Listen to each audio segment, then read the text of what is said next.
ਕਰ ਰਹੇ ਹਾਂ। ਸਤਿਗੁਰੂ ਪਾਤਸ਼ਾਹ ਜੀ ਬੰਗਲਾਦੇਸ਼ ਦੀ ਧਰਤੀ 'ਤੇ ਪਹੁੰਚੇ ਨੇ। ਇੱਧਰ 10ਵੇਂ ਪਾਤਸ਼ਾਹ ਮਹਾਰਾਜ ਜੀਆਂ ਦਾ ਅਵਤਾਰ ਹੋਇਆ ਪਟਨਾ ਸਾਹਿਬ ਦੀ ਧਰਤੀ 'ਤੇ। ਗੁਰੂ ਘਰ ਦੇ ਵਿੱਚ ਬੇਅੰਤ ਖੁਸ਼ੀਆਂ ਮਨਾਈਆਂ ਜਾ ਰਹੀਆਂ। ਆਪਾਂ ਪਿਛਲੇ ਦੀਵਾਨਾਂ ਵਿੱਚ ਸਰਵਣ ਕਰਦੇ ਆ ਰਹੇ ਹਾਂ। ਮਾਤਾ ਸਾਹਿਬ ਮਾਤਾ ਨਾਨਕੀ ਜੀਆਂ ਨੇ ਇੱਕ ਚਿੱਠੀ ਲਿਖੀ ਹੈ ਆਪਣੇ ਪੁੱਤਰ ਗੁਰੂ ਤੇਗ ਬਹਾਦਰ ਪਾਤਸ਼ਾਹ ਨੂੰ ਦੱਸਣ ਵਾਸਤੇ ਕਿ ਤੁਹਾਡੇ ਘਰ ਪੁੱਤਰ ਆਇਆ ਹੈ, ਆਪ ਜੀ ਜਲਦੀ ਬਾਹਰੋਂ ਵਾਪਸ ਆਉਣਾ ਕਰੋ। ਇੱਥੋਂ ਤੱਕ ਆਪਾਂ ਪਿੱਛੇ ਇਤਿਹਾਸ ਸਰਵਣ ਕੀਤਾ ਹੈ। ਅੱਗੇ ਮਹਾਰਾਜ ਕੀ ਕਿਰਪਾ ਕਰ ਰਹੇ ਆ ਉਹ ਸਰਵਣ ਕਰੀਏ। ਮਿਲ ਕੇ ਆਖੀਏ ਸਤਨਾਮ ਸ੍ਰੀ ਵਾਹਿਗੁਰੂ ਸਾਹਿਬ ਜੀ। ਇਮ ਲਿਖ ਕਰ ਤਤਕਾਲ ਪਠਾਵਾ। ਮਾਤਾ ਨਾਨਕੀ ਜੀ ਜੋ ਗੁਰੂ ਤੇਗ ਬਹਾਦਰ ਮਹਾਰਾਜ ਜੀਆਂ ਦੇ ਮਾਤਾ ਜੀ ਨੇ ਚਿੱਠੀ ਲਿਖਵਾਈ ਹੈ ਸਿੱਖ ਦੇ ਕੋਲੋਂ। ਚਿੱਠੀ ਵਿੱਚ ਲਿਖਿਆ ਗਿਆ, ਪੁੱਤਰ ਸਤਿਗੁਰੂ ਜੀ ਤੁਹਾਡੇ ਘਰ ਦੇ ਵਿੱਚ ਪਰਮਾਤਮਾ ਨੇ ਗੁਰੂ ਨਾਨਕ ਸਾਹਿਬ ਨੇ ਕਿਰਪਾ ਕੀਤੀ ਹੈ, ਪੁੱਤਰ ਪ੍ਰਾਪਤ ਹੋਇਆ।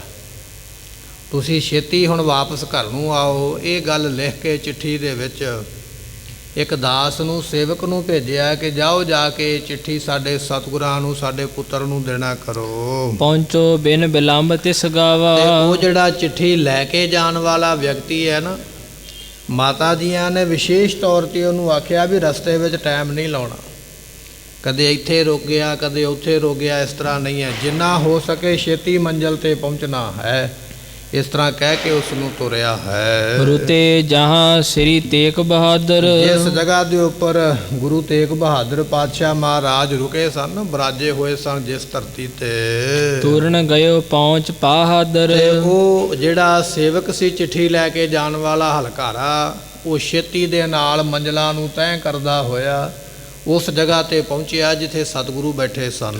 ਬਹੁ ਉਤਸਵ ਸਗਰੇ ਦਲ ਭਇਓ। ਤੇ ਸਤਿਗੁਰਾਂ ਦੇ ਜਿੰਨਾ ਦਲ ਹੈ ਨਾ ਫੌਜਾਂ ਦਾ, ਉੱਥੇ ਪਹਿਲਾਂ ਹੀ ਜਿਹੜੀ ਖੁਸ਼ੀ ਹੈ ਉਹ ਹੋ ਰਹੀ ਹੈ। ਬਿਸ਼ਨ ਸਿੰਘ ਰਾਜੇ ਮੁਦ ਕੀਓ। ਤੇ ਜਦੋਂ ਰਾਜੇ ਨੂੰ ਪਤਾ ਲੱਗਾ, ਰਾਜੇ ਦਾ ਨਾਮ ਹੈ ਰਾਮ ਸਿੰਘ, ਰਹਿਣ ਵਾਲਾ ਜੈਪੁਰ ਸ਼ਹਿਰ ਦਾ। ਰਾਜਸਥਾਨ ਦੇ ਵਿੱਚ ਇੱਕ ਇਲਾਕਾ ਇੱਕ ਸ਼ਹਿਰ ਹੈ ਜੈਪੁਰ, ਇਹ ਉਸ ਰਿਆਸਤ ਦਾ ਰਾਜਾ ਹੈ, ਨਾਮ ਹੈ ਰਾਮ ਸਿੰਘ। ਕਹਿਣ ਲੱਗੇ ਜਦੋਂ ਇਹਨੂੰ ਪਤਾ ਲੱਗਾ ਨਾ ਵੀ ਸਤਿਗੁਰੂ ਮੇਰੀ ਮਦਦ ਵਾਸਤੇ ਆਏ ਤੇ ਮਹਾਰਾਜ ਦੇ ਘਰ ਵਿੱਚ ਪੁੱਤਰ ਪੈਦਾ ਹੋਇਆ, ਰਾਜੇ ਨੇ ਆਪਣੀ ਫੌਜ ਦੇ ਸਮੇਤ ਬੜੀ ਖੁਸ਼ੀ ਮਨਾਈ ਹੈ। ਤੇ ਸਿੱਖ ਕੋ ਗੁਰ ਬਖਸ਼ਿਸ਼ ਦੀਨ। ਉਸ ਵੇਲੇ ਸਤਿਗੁਰੂ ਪਾਤਸ਼ਾਹ ਜੀ ਨੇ ਉਸ ਸਿੱਖ ਦੇ ਉੱਪਰ ਬੜੀਆਂ ਖੁਸ਼ੀਆਂ ਕੀਤੀਆਂ। ਮਹਾਰਾਜ ਨੇ ਬੇਅੰਤ ਖੁਸ਼ੀਆਂ ਦੇ ਨਾਲ ਉਸ ਸਿੱਖ ਨੂੰ ਨਵਾਜਿਆ ਜਿਹੜਾ ਇਹ ਸੁਨੇਹਾ ਲੈ ਕੇ ਮਹਾਰਾਜ ਦੇ ਕੋਲ ਗਿਆ ਹੈ। ਲੋਕ ਪਰਲੋਕ ਸੁਖੀ ਬਹੁ ਕੀਨ। ਸਤਿਗੁਰਾਂ ਨੇ ਬਚਨ ਕੀਤਾ, ਕਹਿਣ ਲੱਗੇ ਸਿੱਖਾ ਇਸ ਲੋਕ ਦੇ ਵਿੱਚ ਵੀ ਤੇਰੀ ਸਹਾਇਤਾ ਕਰਾਂਗੇ, ਤੇਰੀ ਕਦੇ ਪਿੱਠ ਨਹੀਂ ਲੱਗਣ ਦੇਵਾਂਗੇ, ਤੇ ਪਰਲੋਕ ਦੇ ਵਿੱਚ ਵੀ ਤੈਨੂੰ ਜੰਮ ਨਹੀਂ ਵੇਖਣੇ ਪੈਣਗੇ। ਤੂੰ ਸਾਨੂੰ ਇੰਨੀ ਖੁਸ਼ੀ ਦੀ ਖਬਰ ਸੁਣਾਈ ਹੈ, ਇਸ ਕਰਕੇ ਮਹਾਰਾਜ ਬੜੀ ਪ੍ਰਸੰਨਤਾ ਉਹਦੀ ਸੇਵਾ ਵੇਖ ਕੇ ਵੀ ਇਹ ਦਿਨੇ ਰਾਤ ਲਗਾਤਾਰ ਚੱਲਿਆ ਤੇ ਸਾਡੇ ਤੱਕ ਪਹੁੰਚਿਆ। ਉਹਦੀ ਘੱਲਣਾ ਵੇਖ ਕੇ ਮਹਾਰਾਜ ਜੀ ਬੇਅੰਤ ਉਸ ਨੂੰ ਵਰ ਬਖਸ਼ਿਸ਼ ਕਰਦੇ ਹਨ। ਪੁਨਿ ਪਤਰਿਕਾ ਆਪ ਲਿਖਾਈ। ਸਤਿਗੁਰੂ ਪਾਤਸ਼ਾਹ ਨੇ ਚਿੱਠੀ ਪੜ੍ਹੀ। ਚਿੱਠੀ ਪੜ੍ਹ ਕੇ ਹੁਣ ਮਹਾਰਾਜ ਉਸ ਚਿੱਠੀ ਦਾ ਜਵਾਬ ਲਿਖਾਉਣ ਲੱਗੇ। ਇੱਕ ਸਿੱਖ ਨੂੰ ਆਵਾਜ਼ਾ ਦਿੱਤਾ ਮਹਾਰਾਜ ਨੇ, ਕਹਿਣ ਲੱਗੇ ਸਾਡੇ ਵੱਲੋਂ ਚਿੱਠੀ ਲਿਖੋ ਸਾਡੇ ਪਰਿਵਾਰ ਨੂੰ। ਗੁਰੂ ਤੇਗ ਬਹਾਦਰ ਪਾਤਸ਼ਾਹ ਲਿਖਵਾਉਣ ਲੱਗੇ ਹਨ। ਦੇਸ਼ ਕਾਮਰੂ ਹਮ ਅਬ ਆਈ। ਸਤਿਗੁਰਾਂ ਨੇ ਲਿਖਿਆ ਆਪਣੇ ਪਰਿਵਾਰ ਨੂੰ, ਕਹਿਣ ਲੱਗੇ ਇਸ ਵੇਲੇ ਅਸੀਂ ਕਾਮਰੂ ਦੇਸ਼ ਦੇ ਵਿੱਚ ਹਾਂ, ਜਿਸ ਨੂੰ ਆਪਾਂ ਬੰਗਾਲ ਦੇਸ਼ ਬੰਗਲਾਦੇਸ਼ ਕਹਿ ਦਿੰਦੇ ਆ। ਜਾਦੂ ਟੂਣੇ ਦਾ ਇਹ ਧਾਗੇ ਤਵੀਤ ਦਾ ਬੜਾ ਮੰਨਿਆ ਪਰਮੰਨਿਆ ਇਲਾਕਾ ਹੈ। ਸਮੇਂ ਸਮੇਂ 'ਤੇ ਸ਼ਹਿਰਾਂ ਦੇ ਦੇਸ਼ਾਂ ਦੇ ਨਾਮ ਬਦਲਦੇ ਰਹਿੰਦੇ। ਸੋ ਕਹਿਣ ਲੱਗੇ ਮਹਾਰਾਜ ਨੇ ਲਿਖਿਆ ਵੀ ਇਸ ਵੇਲੇ ਅਸੀਂ ਢਾਕੇ ਦੇ ਨੇੜੇ ਬੈਠੇ ਹਾਂ, ਇਸ ਦੇਸ਼ ਦੇ ਵਿੱਚ ਆਏ ਹੋਏ ਹਾਂ। ਨ੍ਰਿਪ ਕੋ ਕਾਜ ਜਬੈ ਬਨ ਜਾਏ। ਅਸੀਂ ਉਹਨਾਂ ਚਿਰ ਵਾਪਸ ਨਹੀਂ ਆ ਸਕਦੇ ਜਿੰਨਾ ਚਿਰ ਜਿਸ ਰਾਜੇ ਦੀ ਮਦਦ ਵਾਸਤੇ ਆਏ ਹਾਂ, ਜਿੰਨਾ ਚਿਰ ਉਹਦਾ ਕੰਮ ਨਹੀਂ ਸੌਰ ਜਾਂਦਾ, ਉਹਦਾ ਕੰਮ ਬਣ ਨਹੀਂ ਜਾਂਦਾ, ਉਹਨਾਂ ਚਿਰ ਅਸੀਂ ਵਾਪਸ ਨਹੀਂ ਆਵਾਂਗੇ। ਜੇ ਹੁਣ ਚਿੱਠੀ ਪੜ੍ਹ ਕੇ ਹੁਣੇ ਹੀ ਅਸੀਂ ਵਾਪਸ ਆ ਜਾਈਏ ਤੇ ਜਿਹੜੇ ਕੰਮ ਵਾਸਤੇ ਆਏ ਆ ਉਹ ਕੰਮ ਦੇ ਵਿੱਚ ਹੀ ਰਹਿ ਗਿਆ। ਇਸ ਕਰਕੇ ਜਿੰਨਾ ਚਿਰ ਅਸੀਂ ਜਿਹਦੀ ਮਦਦ ਵਾਸਤੇ ਆਏ ਆ ਉਹਦੀ ਮਦਦ ਹੋ ਨਹੀਂ ਜਾਂਦੀ, ਉਹਨਾਂ ਚਿਰ ਅਸੀਂ ਵਾਪਸ ਨਹੀਂ ਆ ਸਕਦੇ ਹਾਂ। ਤਬ ਹਮ ਆਵਾਂਗੇ ਸਥਾਏ। ਤੇ ਜਦੋਂ ਸਾਡਾ ਇੱਥੇ ਆਉਣ ਦਾ ਪ੍ਰਯੋਜਨ ਪੂਰਾ ਹੋ ਗਿਆ, ਸਾਡਾ ਕੰਮ ਫਤਿਹ ਹੋ ਗਿਆ, ਫਿਰ ਅਸੀਂ ਆਵਾਂਗੇ। ਪ੍ਰਤਪਾਰੋ ਤੁਮ ਸਾਹਿਬ ਜਾਦਾ। ਸਤਿਗੁਰਾਂ ਨੇ ਲਿਖਿਆ ਸਾਡੇ ਪੁੱਤਰ ਨੂੰ ਚੰਗੀ ਪਰਵਰਿਸ਼ ਦੇ ਨਾਲ ਪਾਲੋ। ਜੋ ਉਹਨੂੰ ਚਾਹੀਦਾ ਨਾ ਸਮੇਂ ਮੁਤਾਬਕ, ਜਿਹੜੀਆਂ ਚੀਜ਼ਾਂ ਚਾਹੀਦੀਆਂ, ਜੋ ਵੀ ਲੋੜਾਂ ਨੇ, ਜੋ ਵੀ ਖਿਡੌਣੇ ਨੇ, ਜੋ ਵੀ ਖਾਣ ਪੀਣ ਦੀਆਂ ਵਸਤੂਆਂ, ਸਾਰੀਆਂ ਦੇ ਕੇ ਤੇ ਬੜੀ ਖੁਸ਼ੀ ਦੇ ਨਾਲ ਸਾਡੇ ਪੁੱਤਰ ਨੂੰ ਪਾਲਣਾ ਕਰੋ। ਕਰੋ ਦੁਲਾਰਨ ਧਰਿਆ ਲਾਦਾ। ਤੇ ਇਸ ਕਰਕੇ ਬੜਾ ਅਹਿਲਾਦ, ਖੁਸ਼ੀ ਧਾਰਨ ਕਰਕੇ ਤੇ ਲਾਡ ਕਰੋ, ਜਿੰਨਾ ਵੀ ਹੋ ਸਕਦਾ ਪਿਆਰ ਦੇ ਨਾਲ ਇਸ ਨੂੰ ਪਾਲਣਾ ਪੋਸ਼ਣਾ ਕਰੋ। ਪਠੀ ਪਤਰਕਾ ਪਟਨੇ ਆਈ। ਸਤਿਗੁਰਾਂ ਨੇ ਚਿੱਠੀ ਭੇਜੀ ਗੁਰੂ ਤੇਗ ਬਹਾਦਰ ਮਹਾਰਾਜ ਜੀਆਂ ਨੇ, ਤੇ ਚਿੱਠੀ ਲੈ ਕੇ ਉਹ ਜਿਹੜਾ ਸੇਵਾਦਾਰ ਲੈ ਕੇ ਗਿਆ ਸੀ ਨਾ ਪਹਿਲਾਂ ਚਿੱਠੀ, ਵੀ ਪੁੱਤਰ ਹੋਇਆ ਖੁਸ਼ੀ ਦੀ, ਉਹੀ ਸਿੱਖ ਦੇ ਹੱਥ ਮਹਾਰਾਜ ਨੇ ਚਿੱਠੀ ਫਿਰ ਪਾਈ ਹੈ, ਤੇ ਜਿਹੜੀ ਵਾਪਸ ਪਟਨੇ ਸਾਹਿਬ ਆ ਗਈ ਹੈ। ਜਹਾਂ ਅਨਕ ਬਿਦ ਹੋਤ ਇੱਥੇ ਵਧਾਈ। ਬੜੀਆਂ ਵਧਾਈਆਂ ਹੋ ਰਹੀਆਂ ਸਨ, ਬੇਅੰਤ ਸੰਗਤਾਂ ਬੈਠੀਆਂ ਹੋਈਆਂ ਹਨ। ਇਮ ਪ੍ਰਸੰਗ ਨੌਵੇਂ ਪਾਤਸ਼ਾਹ। ਇਹ ਨੌਵੇਂ ਪਾਤਸ਼ਾਹ ਦਾ ਪ੍ਰਸੰਗ ਜੋ ਆਪ ਸੰਗਤਾਂ ਨੂੰ ਸੁਣਾਇਆ ਹੈ। ਸੁਨਿਓ ਜਨਮ ਕੋ ਅਬ ਉਤਸਾਹ। ਕਹਿਣ ਲੱਗੇ ਵੀ ਹੁਣ ਜਨਮ ਦੀ ਕਥਾ ਸੁਣੋ। ਇਹ ਤੁਹਾਨੂੰ ਇੱਥੇ ਮਾੜਾ ਜਿਹਾ ਸੀ ਇਹ ਪ੍ਰਸੰਗ ਸੁਣਾਇਆ ਵੀ ਚਿੱਠੀ ਕਿਵੇਂ ਗਈ ਹੈ ਔਰ ਚਿੱਠੀ ਦਾ ਜਵਾਬ ਕਿਵੇਂ ਆਇਆ। ਹੁਣ ਕਹਿੰਦੇ 10ਵੇਂ ਪਾਤਸ਼ਾਹ ਦੇ ਜਨਮ ਦੀ ਕਥਾ, ਅਵਤਾਰ ਦੀ ਕਥਾ ਹੈ ਨਾ, ਕਹਿੰਦੇ ਉਹ ਬੜੇ ਭਾਵਨਾ ਦੇ ਨਾਲ, ਸ਼ਰਧਾ ਦੇ ਨਾਲ ਸੁਣੋ ਭਾਈ। ਮਾਤ ਨਾਨਕੀ ਬ੍ਰਿਧਾ ਬਡੇਰੀ। ਮਾਤਾ ਨਾਨਕੀ ਜੀ ਇਸ ਵੇਲੇ ਬਹੁਤ ਬਜ਼ੁਰਗ ਹੋ ਚੁੱਕੇ ਨੇ, ਬੜੇ ਵਡੇਰੇ ਹੋ ਚੁੱਕੇ ਨੇ, ਕਿਉਂਕਿ ਗੁਰੂ ਹਰਗੋਬਿੰਦ ਪਾਤਸ਼ਾਹ ਜੀ ਦੇ ਨਾਲ ਇਹਨਾਂ ਦਾ ਵਿਆਹ ਹੋਇਆ ਸੀ। ਸਤਿਗੁਰੂ ਸਰੀਰ ਛੱਡ ਕੇ ਸੱਚਖੰਡ ਨੂੰ ਚਲੇ ਗਏ। ਮਾਤਾ ਜੀ ਵੀ ਹੁਣ ਦਿਨ ਬ ਦਿਨ ਜਿਹੜੇ ਨੇ ਸਰੀਰ ਕਰਕੇ ਬਜ਼ੁਰਗ ਹਨ। ਰੱਛਾ ਅਨਕ ਪ੍ਰਕਾਰ ਕਨੇਰੀ। ਪਰ ਮਾਤਾ ਜੀ ਆਪਣੇ ਪੋਤਰੇ ਦੀ ਅਨੇਕ ਤਰੀਕਿਆਂ ਦੇ ਨਾਲ ਰੱਖਿਆ ਕਰਦੇ, ਹਰ ਵੇਲੇ ਆਪਣੇ ਸੀਨੇ ਦੇ ਨਾਲ ਲਾ ਕੇ ਰੱਖਦੇ, ਹਰ ਵੇਲੇ ਆਪਣੇ ਅੱਖਾਂ ਦੇ ਧਿਆਨ ਦੇ ਵਿੱਚ ਰੱਖਦੇ ਨੇ ਆਪਣੇ ਪੋਤਰੇ ਨੂੰ, ਤੇ ਬੜੀ ਸੁਰੱਖਿਆ ਦੇ ਰਹੇ ਹਨ। ਸ੍ਰੀ ਨਾਨਕ ਆਦਿਕ ਗੁਰਨਾਮੋ। ਤੇ ਮਾਤਾ ਸਾਹਿਬ ਜੀ ਗੁਰੂ ਨਾਨਕ ਸਾਹਿਬ ਜੀ ਦਾ ਨਾਮ ਲੈ ਕੇ ਅਰਦਾਸ ਕਰਦੇ ਨੇ। ਲੈ ਮੁਖ ਤੇ ਇਤ ਉਤ ਫਿਰ ਧਾਮੋ। ਤੇ ਇਸ ਤਰ੍ਹਾਂ ਮੂੰਹ ਦੇ ਵਿੱਚੋਂ ਕਹਿੰਦੇ ਧੰਨ ਗੁਰੂ ਨਾਨਕ, ਧੰਨ ਗੁਰੂ ਨਾਨਕ, ਧੰਨ ਗੁਰੂ ਨਾਨਕ। ਮਾਤਾ ਨਾਨਕੀ ਜੀ ਇਸ ਤਰ੍ਹਾਂ ਗੁਰੂ ਨਾਨਕ ਸਾਹਿਬ ਦੇ ਨਾਮ ਨੂੰ ਯਾਦ ਕਰਕੇ ਆਪਣੇ ਪੋਤਰੇ ਨੂੰ ਆਪਣੀਆਂ ਬਾਹਾਂ ਦੇ ਵਿੱਚ ਲੈ ਕੇ ਤੇ ਵਿਹੜੇ ਦੇ ਵਿੱਚ ਇੱਧਰ ਉੱਧਰ ਤੁਰੇ ਫਿਰਦੇ ਹਨ। ਨਾਨਾ ਭਾਂਤ ਵਿਗਨ ਸਮੁਦਾਏ। ਤੇ ਅਰਦਾਸ ਕਰਦੇ ਨੇ ਵੀ ਜਿਹੜੇ ਕਈ ਤਰ੍ਹਾਂ ਦੇ ਵਿਘਨ ਪੈਣ ਵਾਲੇ ਹਨ, ਸਕਲ ਬਿਨਾਸੋ ਬਨੋ ਸਹਾਏ। ਤੇ ਅਰਦਾਸ ਕਰਦੇ ਵੀ ਸਾਰੇ ਵਿਘਨਾਂ ਨੂੰ ਸਤਿਗੁਰੂ ਨਾਸ ਕਰ ਦਿਓ। ਵਿਘਨ ਬਿਨਾਸਨ ਸਭ ਦੁੱਖ ਨਾਸਨ, ਸਤਿਗੁਰ ਨਾਮ ਦ੍ਰਿੜਾਇਆ। ਮਾਤਾ ਨਾਨਕੀ ਜੀ ਜਿਹੜਾ ਨਾਮ ਜਪਦੇ ਪੈ ਨਾ ਗੁਰੂ ਨਾਨਕ ਸਾਹਿਬ ਜੀਆਂ ਦਾ, ਇਹ ਨਾਮ ਐਸਾ ਹੈ ਜਿਹੜਾ ਸਾਰੇ ਵਿਘਨਾਂ ਨੂੰ ਨਾਸ ਕਰ ਦਿੰਦਾ, ਵਿਘਨ ਪੈਣ ਹੀ ਨਹੀਂ ਦਿੰਦਾ। ਵਿਘਨ ਨਾਮ ਹੈ ਰੁਕਾਵਟ ਦਾ। ਕਈ ਵਾਰੀ ਸਾਡੇ ਕੰਮ ਦੇ ਵਿੱਚ ਇਹੋ ਜਿਹੀ ਰੁਕਾਵਟ ਪੈ ਜਾਂਦੀ, ਬਣਿਆ ਬਣਾਇਆ ਕੰਮ ਢੇਰੀ ਹੋ ਜਾਂਦਾ, ਪਰ ਜਿੱਥੇ ਨਾਮ ਜਪਿਆ ਜਾਂਦਾ ਵਿਘਨ ਕੋਈ ਨੇੜੇ ਆਉਂਦਾ ਹੀ ਨਾ। ਵਿਘਨ ਨਾ ਕੋਊ ਲਾਗਤਾ ਪ੍ਰਪੈ ਅਰਦਾਸ। ਜਿਨ੍ਹਾਂ ਦੀ ਅਰਦਾਸ ਗੁਰੂ ਅੱਗੇ ਹੋ ਜਾਂਦੀ ਹੈ ਉਹਨਾਂ ਦੇ ਕੰਮ ਦੇ ਵਿੱਚ ਵਿਘਨ ਨਹੀਂ ਪੈਂਦਾ। ਮਾਤਾ ਜੀ ਅਰਦਾਸ ਕਰਦੇ ਸਤਿਗੁਰੂ ਕਿਰਪਾ ਕਰੋ ਵੀ ਕਿਸੇ ਤਰ੍ਹਾਂ ਦਾ ਕੋਈ ਵਿਘਨ ਨਾ ਪਵੇ ਤੇ ਆਪ ਜੀ ਸਹਾਇਤਾ ਕਰਿਓ ਹਰ ਵੇਲੇ। ਇਸ ਤਰ੍ਹਾਂ ਬੇਨਤੀਆਂ ਕਰਦੇ ਹਨ। ਮਮ ਪੋਤਰੇ ਕੀ ਰੱਖਿਆ ਧਰੀ ਹੈ। ਮੇਰੇ ਪੋਤਰੇ ਦੀ ਰੱਖਿਆ ਕਰੋ, ਮੇਰੇ ਪੋਤਰੇ ਦੀ ਰੱਖਿਆ ਕਰੋ, ਇਸ ਤਰ੍ਹਾਂ ਬੇਨਤੀ ਕਰਦੇ ਹਨ। ਚੰਦ ਮਨਿੰਦ ਬਿਲੰਦੈ ਕਰੀਐ। ਕਿਉਂਕਿ ਸਾਡਾ ਜਿਹੜਾ ਪੁੱਤਰ ਹੈ ਇਸ ਨੂੰ ਚੰਦਰਮਾ ਦੇ ਵਾਂਗ, ਜਿਵੇਂ ਚੰਦਰਮਾ ਜਿਹੜਾ ਹੈ ਮੱਸਿਆ ਤੋਂ ਬਾਅਦ ਵਿੱਚ ਪੁੰਨਿਆ ਤੱਕ ਵੱਧਦਾ ਜਾਂਦਾ ਨਾ ਦਿਨੋਂ ਦਿਨ ਹਰ ਰੋਜ਼, ਇਸ ਤਰ੍ਹਾਂ ਸਾਡੇ ਪੋਤਰੇ ਨੂੰ ਦਿਨੋਂ ਦਿਨ ਸਰੀਰ ਕਰਕੇ ਕੁਸ਼ਲ ਮੰਗਲ ਬਖਸ਼ਿਸ਼ ਕਰੋ, ਸਰੀਰ ਕਰਕੇ ਵਧਣਾ ਕਰੇ।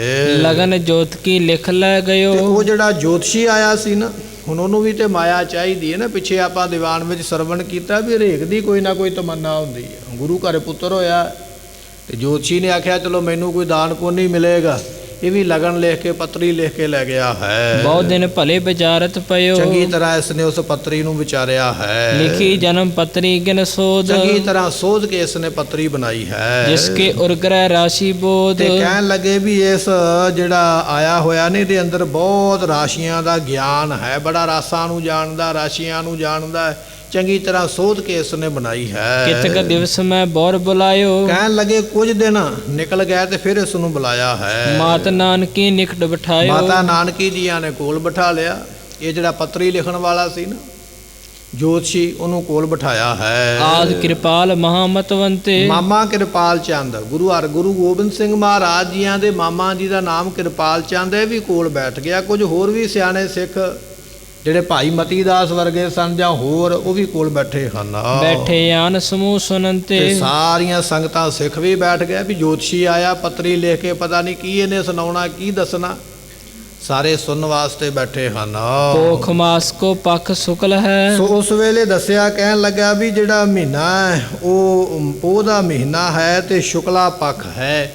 ਜੋਤਿਸ਼ ਦੇ ਵਿੱਚ ਜਿਹੜਾ ਗ੍ਰੰਥ ਲਿਖਿਆ ਨਾ ਜੋਤਸ਼ੀਆਂ ਦਾ, ਉਹਦੇ ਵਿੱਚ ਇਹ ਵਿਚਾਰਾਂ ਨੇ, ਕਹਿਣ ਲੱਗਾ ਵੀ ਸ਼ੁਕਲਾ ਪੱਖ ਹੈ ਤੇ ਪੋਹ ਦਾ ਮਹੀਨਾ ਹੈ। ਸਪਤਮ ਥਿਤ ਕੋ ਸਮੈ ਸ਼ੁਕਲ ਹੈ। ਤੇ ਇਹ ਸਤਵੀਂ ਥਿਤ ਹੈ। ਜਦੋਂ ਆਪਾਂ ਕਹਿੰਦੇ ਆ ਪੋਹ ਸੁਦੀ ਸਤਵੀਂ ਥਿਤ ਨੂੰ ਇਹਨਾਂ ਦਾ ਅਵਤਾਰ ਹੋਇਆ। ਅਤੇ ਇਸੇ ਤਰ੍ਹਾਂ ਕਹਿਣ ਲੱਗੇ ਕਿ ਸ਼ੁਕਲ ਹੈ, ਕਹਿਣ ਲੱਗੇ ਵੀ ਇਹ ਸੋ ਸਤਵੀਂ ਥਿਤ ਨੂੰ ਇਹਨਾਂ ਦਾ ਵਿਆਹ ਹੋਇਆ, ਇਹਨਾਂ ਦਾ ਜਿਹੜਾ ਹੈ ਅਵਤਾਰ ਹੋਇਆ ਹੈ। ਆਦਿਤਵਾਰ ਜਮਨੀ ਜਮੋ। ਤੇ ਕਹਿਣ ਲੱਗੇ ਐਤਵਾਰ ਦਾ ਦਿਨ ਸੀ ਜਿਸ ਵੇਲੇ ਸਤਿਗੁਰੂ ਗੋਬਿੰਦ ਸਿੰਘ ਮਹਾਰਾਜ ਜੀ ਸੰਸਾਰ ਤੇ ਆਏ ਹਨ। ਭਇਓ ਜਨਮ ਬਾਲਕ ਬਲਤਾਮੋ। ਇਸ ਤਰ੍ਹਾਂ ਇਸ ਬਾਲਕ ਦਾ ਜਨਮ ਹੋਇਆ। ਐਤਵਾਰ ਦਾ ਦਿਨ ਹੈ, ਪੋਹ ਸੁਦੀ ਸਤਵੀਂ ਹੈ, ਪੋਹ ਦਾ ਮਹੀਨਾ ਹੈ, ਸ਼ੁਕਲਾ ਪੱਖ ਹੈ। ਤੇ ਦੱਸਿਆ ਵੀ ਇਸ ਵੇਲੇ ਇਹ ਦੁਨੀਆ ਤੇ ਆਏ ਹਨ। ਪਰੇ ਲਗਨ ਮੈਂ ਗ੍ਰਹਿ ਦੇ ਮੰਗਲ। ਸੋ ਕਹਿਣ ਲੱਗੇ ਵੀ ਇਹਨਾਂ ਦੇ ਲਗਨ ਵਿੱਚ ਮੰਗਲ ਦੇਣ ਵਾਲੇ ਗ੍ਰਹਿ ਪਾਏ ਜਾਂਦੇ ਨੇ, ਖੁਸ਼ੀ ਦੇਣ ਵਾਲੇ ਪਾਏ ਜਾਂਦੇ ਹਨ। ਉੱਚ ਕੇ ਸੂਰਜ ਸ਼ਨੀ ਕਉ ਮੰਗਲ। ਤੇ ਸਤਿਗੁਰੂ ਪਾਤਸ਼ਾਹ ਮਹਾਰਾਜ ਸਾਹਿਬ ਜੀ ਸਾਰਿਆਂ ਨੂੰ ਖੁਸ਼ੀਆਂ ਦੇਣ ਵਾਲੇ ਹਨ। ਲਾਭ ਸਥਾਨ ਆਏ ਗ੍ਰਹਿ ਆਛੇ। ਤੇ ਇਹ ਜਿਹੜੇ ਗ੍ਰਹਿ ਨੇ ਨਾ ਕੁਦਰਤੀ ਤੌਰ ਤੇ ਚੱਲਦੇ ਰਹਿੰਦੇ, ਪਰ ਜਦੋਂ ਇਹਨਾਂ ਦਾ ਅਵਤਾਰ ਹੋਇਆ ਉਹ ਲਾਭ ਦੇਣ ਵਾਲੇ ਪੱਖ ਵਿੱਚ ਸਨ। ਪੂਰਨ ਦ੍ਰਿਸ਼ਟ ਬਿਲੋਕਤ ਬਾਂਛੇ। ਤੇ ਇਹ ਜਿਹੜੀਆਂ ਗੱਲਾਂ ਨੇ ਇਹ ਗੁਰੂ ਘਰ ਦੇ ਵਿੱਚ ਕੋਈ ਮਾਇਨਾ ਨਹੀਂ ਰੱਖਦੀਆਂ ਨੇ, ਕਿਉਂਕਿ ਗੁਰੂ ਘਰ ਇਹਨਾਂ ਗੱਲਾਂ ਵਿੱਚ ਵਿਸ਼ਵਾਸ ਨਹੀਂ ਕਰਦਾ। ਪਰ ਉਹ ਜਿਹੜਾ ਜੋਤਸ਼ੀ ਹੈ ਆਪਣੀ ਵਿਦਿਆ ਮੁਤਾਬਕ, ਆਪਣੇ ਗ੍ਰੰਥ ਮੁਤਾਬਕ ਦੱਸਦਾ ਪਿਆ ਹੈ। ਜਨਮ ਕੁੰਡਲੀ ਜਿਵੇਂ ਅਵਤਾਰਨ। ਕਹਿਣ ਲੱਗਾ ਵੀ ਇਹਨਾਂ ਦਾ ਜਿਹੜਾ ਅਵਤਾਰ ਹੋਇਆ ਨਾ, ਜਨਮ ਹੋਇਆ, ਇਹਨਾਂ ਦਾ ਜਨਮ ਆਮ ਨਹੀਂ ਹੈ। ਜੋਤਸ਼ੀ ਨੇ ਦੱਸਿਆ ਵੀ ਇਹ ਆਮ ਨਹੀਂ। ਕਿਉਂ? ਕਿਉਂਕਿ ਜਦੋਂ ਇਹਨਾਂ ਦਾ ਜਨਮ ਹੋਇਆ ਇਸ ਵੇਲੇ ਐਸੇ ਸਮੇਂ ਦੇ ਵਿੱਚ ਕੇਵਲ ਅਵਤਾਰ ਹੀ ਦੁਨੀਆ ਤੇ ਆਉਂਦੇ ਨੇ, ਜਾਂ ਚੱਕਰਵਰਤੀ ਪਾਤਸ਼ਾਹ ਦੁਨੀਆ ਤੇ ਆਉਂਦੇ ਨੇ ਜਿਹੜੇ ਸਮੇਂ ਇਹਨਾਂ ਦਾ ਅਵਤਾਰ ਹੋਇਆ। ਧੰਨ ਗੁਰੂ ਅਮਰਦਾਸ ਮਹਾਰਾਜ ਜੀਆਂ ਦੇ ਚਰਨਾਂ ਦੇ ਵਿੱਚ ਪਦਮ ਦਾ ਨਿਸ਼ਾਨ ਸੀ। ਤੇ ਜਦੋਂ ਮਹਾਰਾਜ ਗਏ ਨਾ ਗੰਗਾ ਦੀ ਯਾਤਰਾ ਕਰਨ, ਤੇ ਉੱਥੇ ਇੱਕ ਜੋਤਸ਼ੀ ਮਿਲ ਪਿਆ ਜਿਹੜਾ ਜਾਣਦਾ ਸੀ। ਜਦੋਂ ਉਹਨੇ ਮਹਾਰਾਜ ਨੂੰ ਸੁੱਤਿਆਂ ਵੇਖਿਆ ਨਾ, ਸੁੱਤਿਆਂ ਜਦੋਂ ਪੈਰ ਲੰਮੇ ਕੀਤੇ, ਤੇ ਉਹਨੇ ਮਹਾਰਾਜ ਦੇ ਚਰਨਾਂ ਵਿੱਚ ਪਦਮ ਦਾ ਨਿਸ਼ਾਨ ਵੇਖ ਲਿਆ। ਉਸੇ ਵੇਲੇ ਸੋਚ ਲਿਆ ਵੀ ਇਹ ਤੇ ਕੋਈ ਵੱਡਾ ਮਹਾਰਾਜਾ, ਕੋਈ ਚੱਕਰਵਰਤੀ ਬਾਦਸ਼ਾਹ, ਸਾਰੇ ਦੇਸ਼ ਤੇ ਰਾਜ ਕਰਨ ਵਾਲਾ, ਜਾਂ ਫਿਰ ਇਹ ਪਰਮੇਸ਼ਰ ਦਾ ਅਵਤਾਰ ਹੈ। ਦੋਵਾਂ ਗੱਲਾਂ ਵਿੱਚ ਇੱਕ ਗੱਲ ਜ਼ਰੂਰ ਹੈ, ਕਿਉਂਕਿ ਪਦਮ ਦਾ ਨਿਸ਼ਾਨ ਐਵੇਂ ਹਰੇਕ ਨੂੰ ਪ੍ਰਾਪਤ ਨਹੀਂ ਹੈ। ਤੇ ਜਦੋਂ ਸਤਿਗੁਰੂ ਉੱਠੇ ਤੇ ਉਹਨੇ ਪੁੱਛ ਲਿਆ, ਕਹਿੰਦਾ ਜੀ ਤੁਸੀਂ ਰਾਜੇ ਹੋ, ਕਿਸੇ ਇਲਾਕੇ ਦੇ ਬਾਦਸ਼ਾਹ ਹੋ? ਮਹਾਰਾਜ ਕਹਿੰਦੇ ਨਹੀਂ ਭਾਈ, ਸਾਡਾ ਫਲਾਣਾ ਪਿੰਡ ਹੈ, ਫਲਾਣੇ ਇਲਾਕੇ ਰਹਿੰਦੇ ਆ। ਕਹਿਣ ਲੱਗਾ ਜੀ ਫਿਰ ਤੁਸੀਂ ਰੱਬ ਦਾ ਅਵਤਾਰ ਹੋ? ਮਹਾਰਾਜ ਕਹਿੰਦੇ ਨਹੀਂ ਭਾਈ, ਅਸੀਂ ਤੇ ਆਮ ਬੰਦੇ ਆ। ਪੁੱਛਿਆ ਤੈਨੂੰ ਕਿਵੇਂ ਪਤਾ ਲੱਗਾ? ਕਹਿੰਦਾ ਜੀ ਤੁਹਾਡੇ ਚਰਨਾਂ ਵਿੱਚ ਇੱਕ ਨਿਸ਼ਾਨ ਹੈ, ਉਹ ਨਿਸ਼ਾਨ ਜਾਂ ਤੇ ਅਵਤਾਰ ਦਾ ਹੁੰਦਾ ਜਾਂ ਬਾਦਸ਼ਾਹ ਦਾ ਹੁੰਦਾ, ਪਰ ਜੇ ਤੁਸੀਂ ਹਾਲੇ ਤੱਕ ਨਹੀਂ ਬਣੇ ਤੇ ਬਣ ਜਾਓਗੇ, ਕਿਉਂਕਿ ਉਹ ਤੁਹਾਡੇ ਸਰੀਰ ਦਾ ਜਿਹੜਾ ਨਿਸ਼ਾਨ ਹੈ ਪਦਮ, ਉਹ ਤੁਹਾਨੂੰ ਬਣਾਵੇਗਾ, ਜਾਂ ਬਾਦਸ਼ਾਹ ਬਣਾਵੇਗਾ ਜਾਂ ਅਵਤਾਰ ਬਣਾਵੇਗਾ। ਤੇ ਸਤਿਗੁਰੂ ਜਾਣ ਗਿਆ ਵੀ ਇਹ ਕੁਝ ਲੈਣਾ ਚਾਹੁੰਦਾ, ਤਾਂ ਇਹੋ ਜਿਹੀਆਂ ਗੱਲਾਂ ਕਰਦਾ। ਮਹਾਰਾਜ ਦਾਨ ਦੇਣ ਲੱਗੇ ਵੀ ਲੈ ਦਾਨ ਜਿਹੜਾ ਤੂੰ ਲੈਣਾ। ਕਹਿੰਦਾ ਹੁਣ ਨਹੀਂ ਲਵਾਂਗਾ। ਜੋਤਸ਼ੀ ਨੂੰ ਇਹ ਸੀ ਵੀ ਹੁਣ ਕੀ ਦੇਣਗੇ, ਰੁਪਈਆ 2 ਰੁਪਈਏ ਦੇ ਦੇਣਗੇ। ਕਹਿੰਦਾ ਦਾਨ ਉਦੋਂ ਲਵਾਂਗਾ ਜਦੋਂ ਤੁਸੀਂ ਬਾਦਸ਼ਾਹ ਬਣ ਕੇ ਪ੍ਰਸਿੱਧ ਹੋਵੇਗੇ, ਜਾਂ ਉਦੋਂ ਲਵਾਂਗਾ ਜਦੋਂ ਅਵਤਾਰ ਬਣ ਕੇ ਪ੍ਰਸਿੱਧ ਹੋਵੋਗੇ। ਮਨ ਵਿੱਚ ਉਹਦੇ ਇਹ ਗੱਲ ਸੀ ਵੀ ਜੇ ਤੇ ਰਾਜੇ ਬਣ ਕੇ ਦੁਨੀਆ ਤੇ ਪ੍ਰਗਟ ਹੋਏ, ਰਾਜੇ ਬਣ ਗਏ, ਫਿਰ ਦਾਨ ਖੁੱਲ੍ਹਾ ਮਿਲੇਗਾ, ਜ਼ਮੀਨਾਂ ਜਗੀਰਾਂ ਮਿਲ ਜਾਣਗੀਆਂ, ਸੋਨਾ ਚਾਂਦੀ ਮਿਲੇਗਾ। ਤੇ ਜੇ ਅਵਤਾਰ ਬਣ ਕੇ ਪ੍ਰਸਿੱਧ ਹੋਏ ਤੇ ਫਿਰ ਮੁਕਤੀ ਲਵਾਂਗਾ, ਦਾਤਾਂ ਦੇ ਵੱਡੀਆਂ ਹੀ ਮੰਗਾਂਗਾ ਨਾ, ਹੁਣ ਮੈਨੂੰ ਕੀ ਦੇਣਗੇ? ਕਹਿੰਦਾ ਹੁਣ ਨਹੀਂ ਚਾਹੀਦਾ, ਜਦੋਂ ਸਮਾਂ ਆਵੇਗਾ ਨਾ ਉਦੋਂ ਲਵਾਂਗਾ। ਇਹ ਉਦਾਹਰਨ ਤਾਂ ਦਿੱਤੀ ਹੈ, ਜੋਤਿਸ਼ ਮਤ ਵਾਲਿਆਂ ਕੋਲ, ਜੋਤਸ਼ੀਆਂ ਦੇ ਕੋਲ ਇਹੋ ਜਿਹੀ ਵਿੱਦਿਆ ਹੁੰਦੀ ਹੈ, ਗ੍ਰੰਥਾਂ ਦੇ ਮੁਤਾਬਕ ਪੜ੍ਹੀ ਹੋਈ ਉਹਨਾਂ ਨੇ, ਜੋ ਟੇਵੇ ਨਾਲ ਦੱਸ ਦਿੰਦੇ। ਦੱਸਿਆ ਉਸਨੇ ਵੀ ਤੁਸੀਂ ਅਵਤਾਰ ਬਣ ਕੇ ਪ੍ਰਗਟ ਹੋਣਾ। ਇੱਥੇ ਜੋਤਸ਼ੀ ਆਇਆ, ਕਹਿਣ ਲੱਗਾ ਵੀ ਜਿਹੜੇ ਸਮੇਂ ਤੁਹਾਡੇ ਘਰੇ ਇਸ ਬਾਲਕ ਨੇ ਜਨਮ ਲਿਆ, ਇਸ ਸਮੇਂ ਵਿੱਚ ਆਮ ਬੰਦਾ ਕੋਈ ਨਹੀਂ, ਕੋਈ ਅਵਤਾਰ ਹੀ ਦੁਨੀਆ ਤੇ ਆ ਸਕਦਾ ਹੈ। ਤਿਮ ਲਖੀਅਤ ਪ੍ਰਤਾਪ ਬੜ ਕਾਰਨ। ਇਹਨਾਂ ਦੇ ਪ੍ਰਤਾਪ ਨੂੰ ਮੈਂ ਜਾਣਦਾ ਹਾਂ। ਜਦੋਂ ਗੁਰੂ ਨਾਨਕ ਸਾਹਿਬ ਦਾ ਅਵਤਾਰ ਹੋਇਆ ਨਾ, ਦੁਨੀਆ ਤੇ ਆਏ, ਤੇ ਦੌਲਤਾਂ ਦਾਈ ਨੇ ਉਸ ਵੇਲੇ ਦੱਸਿਆ, ਤੁਲਸਾ ਦਾਸੀ ਨੇ ਦੱਸਿਆ, ਤੇ ਪੰਡਤ ਹਰਦਿਆਲ ਕਹਿੰਦੇ ਉਸ ਵੇਲੇ ਨਹਾਉਂਦਾ ਪਿਆ ਸੀ ਆਪਣੇ ਘਰ। ਜਦੋਂ ਸੁਣਿਆ ਪਹੁੰਚਿਆ ਵੀ ਬਾਬਾ ਕਲਿਆਣ ਚੰਦ, ਬਾਬਾ ਕਾਲੂ ਜੀ ਦੇ ਘਰ ਵਿੱਚ ਪੁੱਤਰ ਜਨਮਿਆ, ਉਸੇ ਵੇਲੇ ਫਟਾਫਟ ਕੱਪੜੇ ਪਾਏ, ਭੱਜ ਹੀ ਪਿਆ ਉਹਨਾਂ ਦੇ ਘਰ ਵੱਲ। ਜੋਤਿਸ਼ ਵਿਦਿਆ ਦਾ ਮਾਹਰ ਸੀ, ਸਮਝ ਗਿਆ। ਕਹਿਣ ਲੱਗਾ, ਮਨ ਵਿੱਚ ਸੋਚਦਾ ਵੀ ਇਸ ਵੇਲੇ ਜਿਹੜਾ ਦੁਨੀਆ 'ਤੇ ਆ ਗਿਆ ਜਨਮ ਲੈ ਕੇ, ਆਮ ਨਹੀਂ, ਇਹ ਤਾਂ ਖੁਦ ਪਰਮੇਸ਼ਰ ਆਇਆ। ਦਰਵਾਜ਼ੇ 'ਤੇ ਆ ਕੇ ਖੜ ਗਿਆ, ਮੰਗ ਕੀਤੀ, ਬਾਲਕ ਨੂੰ ਬਾਹਰ ਲਿਆਓ। ਮਾਤਾ ਨੇ ਨਾ ਕਰ ਦਿੱਤੀ, ਬੱਚਾ ਛੋਟਾ, ਹੁਣੇ ਜਨਮ ਹੋਇਆ, ਕਿਵੇਂ ਬਾਹਰ ਕੱਢ ਦਈਏ। ਪਰ ਜੋਤਸ਼ੀ ਜਾਣਦਾ ਸੀ ਵੀ ਇਹ ਆਮ ਨਹੀਂ, ਇਹ ਪਰਮੇਸ਼ਰ ਆਇਆ। ਹੁਣ ਤੇ ਮੇਰੀ ਗੱਲ ਮੰਨ ਲੈਣਗੇ, ਮੈਂ ਦਰਸ਼ਨ ਕਰ ਲਵਾਂਗਾ ਬਹਾਨੇ ਨਾਲ। ਕਹਿੰਦਾ ਵੀ ਨਹੀਂ, ਹੁਣੇ ਲਿਆਓ, ਮੈਂ ਲਗਨ ਵੇਖਣਾ। ਬਾਬਾ ਕਲਿਆਣ ਚੰਦ ਜੀ ਨੇ ਵੀ ਆਖਿਆ। ਗੁਰੂ ਨਾਨਕ ਸਾਹਿਬ ਨੂੰ ਬਾਹਰ ਲਿਆਂਦਾ, ਦਾਸੀ ਨੇ ਚੁੱਕ ਕੇ, ਤੇ ਉਸ ਹਰਦਿਆਲ ਪੰਡਿਤ ਨੇ ਮਹਾਰਾਜ ਦੇ ਨਿੱਕੇ ਨਿੱਕੇ ਚਰਨ ਫੜ ਕੇ ਆਪਣੇ ਮੱਥੇ ਨਾਲ ਲਾ ਕੇ ਅੰਦਰੋਂ ਅੰਦਰ ਹੀ ਮਨ ਕਰਕੇ ਨਮਸਕਾਰ ਕੀਤੀ ਵੀ ਮੈਂ ਜਾਣ ਲਿਆ ਤੁਸੀਂ ਪਰਮੇਸ਼ਰ ਹੋ। ਤੇ ਫਿਰ ਉਹਨੇ ਆਖਿਆ ਸੀ ਬਾਬਾ ਕਾਲੂ ਜੀ ਨੂੰ, ਬਾਬਾ ਕਲਿਆਣ ਚੰਦ ਨੂੰ, ਕਹਿਣ ਲੱਗੇ, ਪੁੱਤਰ ਨੂੰ ਮਾਰੀ ਨਾ, ਇਹ ਆਮ ਬੱਚਾ ਨਹੀਂ, ਰੱਬ ਆ ਗਿਆ ਤੇਰੇ ਘਰੇ ਪੁੱਤਰ ਬਣ ਕੇ। ਬੜੇ ਭਵਿੱਖ ਦੀਆਂ ਗੱਲਾਂ ਦੱਸੀਆਂ, ਪਰ ਬਾਬੇ ਕਾਲੂ ਦੇ ਮਨ ਵਿੱਚ, ਕਲਿਆਣ ਚੰਦ ਦੇ ਮਨ ਵਿੱਚ ਗੱਲ ਇਹ ਆ ਗਈ ਵੀ ਇਹ ਜੋਤਸ਼ੀ ਮੇਰੇ ਕੋਲੋਂ ਦਾਨ ਲੈਣਾ ਚਾਹੁੰਦਾ, ਤਾਂ ਵੱਡੀਆਂ ਵੱਡੀਆਂ ਗੱਲਾਂ ਕਰਦਾ। ਤੇ ਸੁਭਾਵਿਕ ਹੀ ਅੱਗੋਂ ਕਿਹਾ, ਕਹਿਣ ਲੱਗੇ, ਕੋਈ ਨਹੀਂ ਪੰਡਤ ਜੀ, ਜੇ ਰੱਬ ਦਾ ਅਵਤਾਰ ਜਦੋਂ ਬਣ ਕੇ ਪ੍ਰਗਟ ਹੋਵੇਗਾ ਨਾ, ਉਦੋਂ ਵੇਖਾਂਗੇ ਵੀ ਅਵਤਾਰ ਬਣਦਾ ਕਿ ਕੀ ਬਣਦਾ। ਅਜੇ ਨਹੀਂ ਮੈਂ ਸਮਝਦਾ ਇਹਨਾਂ ਗੱਲਾਂ। ਭਾਵ ਇਹ ਹੈ ਕਿ ਕੁਝ ਲਕਸ਼ਣ ਹੁੰਦੇ ਨੇ ਸਮੇਂ ਦੇ, ਟਾਈਮ ਦੇ, ਉਹਨਾਂ ਲਕਸ਼ਣਾਂ ਤੋਂ ਜਿਹੜੇ ਵਿਦਿਆ ਪੜ੍ਹਨ ਵਾਲੇ ਜੋਤਿਸ਼ ਦੀ ਜਾਣਦੇ ਨੇ, ਉਹ ਜਾਣ ਲੈਂਦੇ ਵੀ ਇਹ ਕੌਣ ਹੈ। ਇਸ ਤਰ੍ਹਾਂ ਕਹਿਣ ਲੱਗੇ ਵੀ ਇਹ ਜਿਹੜਾ ਜੋਤਸ਼ੀ ਆਇਆ, ਉਹਨੇ ਵੀ ਜਾਣ ਲਿਆ ਵੀ ਇਹ ਕੋਈ ਆਮ ਬਾਲਕ ਨਹੀਂ ਹੈ। ਇਸ ਵੇਲੇ ਤੇ ਅਵਤਾਰ ਹੀ ਦੁਨੀਆ ਤੇ ਆਉਂਦੇ ਹਨ।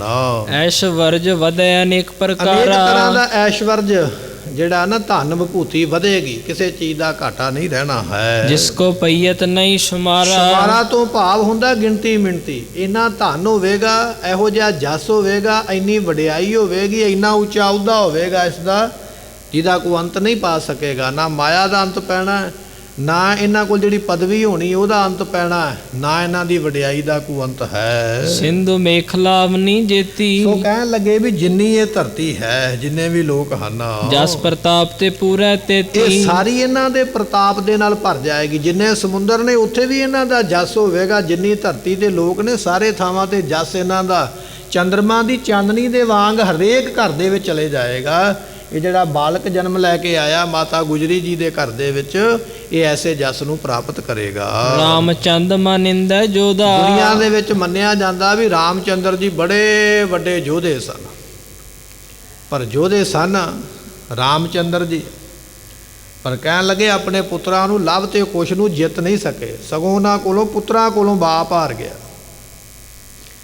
ਤੇ ਜਦੋਂ ਰਾਵਣ ਦੇ ਨਾਲ ਜੰਗ ਹੋਇਆ, ਰਾਵਣ ਸੇਤੀ ਸਰਬਰ ਹੋਈ, ਘਰ ਕੀ ਜੋਏ ਗਵਾਈ ਥੀ। ਗੁਰਬਾਣੀ ਦਾ ਬਚਨ ਹੈ ਵੀ ਰਾਵਣ ਨਾਲ ਮੱਥਾ ਲਾ ਕੇ ਘਰ ਵਾਲੀ ਗਵਾਲੀ ਰਾਮ ਜੀ ਨੇ, ਤੇ ਮਾਰਿਆ ਰਾਵਣ ਵੀ ਨਹੀਂ ਗਿਆ।